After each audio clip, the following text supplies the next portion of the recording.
வணக்கம். விடுபட்ட எண்ணை காண்கன்னு கேட்டிருக்காங்க. 11:132 ப்ரொபோர்ஷனல் டு 12 இங்க என்ன வரும்னு கேட்டிருக்காங்க. இப்ப நம்ம இது பண்றதுக்கு முன்னாடி நமக்கு ஸ்கொயர் அப்ப என்னன்னு தெரியணும். ஸ்கொயர்னா ஒரு நம்பரை அதே நம்பர் வச்சு பெருக்கிறது தான் ஸ்கொயர்.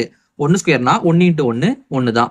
அதே மாதிரி 2 ஸ்கொயர்னா 2 × 2 4, 3 ஸ்கொயர்னா 9. இந்த மாதிரி வரிசை எடுத்து எழுதிக்கோங்க. இப்ப நமக்கு இங்க 11 இருக்கு. இப்ப நமக்கு 11 ஸ்கொயர் அப்படின்னா என்ன வரும்னா 11 × 11 வரும். 11 × 11னா நமக்கு 121 வரும். இப்ப நம்ம இந்த 121 கூட திரும்ப இந்த 11 கூட்ட போறோம்.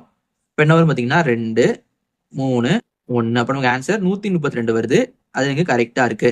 அப்ப நமக்கு ஒரு நம்பரை ஸ்கொயர் பண்ணி அதே நம்பரை அதை வச்சு கூட்டியிருக்காங்க. அவ்வளவுதான். அப்ப நம்ம என்ன பண்ணலாம், இதே மாதிரி இதையும் பண்ணலாமா? இங்க 12 இருக்கு. 12 ஸ்கொயர் பண்ண போறோம். 12 ஸ்கொயர்னா 12 × 12. 12 12 நமக்கு 144 வரும். இப்ப என்ன பண்ணலாம், நம்ம இங்க பண்ண மாதிரி இந்த 12 வச்சு இதை கூட்ட போறோம். 144 12 கூட்டும் போது நமக்கு என்ன வரும்னா 156 வரும். அப்ப நமக்கு ஆன்சர் இந்த 156 தான். இது நமக்கு ஆப்ஷன் ஏல இருக்கு. இதே மாதிரி 10 இங்க என்ன வருதுன்னு கீழே கமெண்ட் பண்ணுங்க.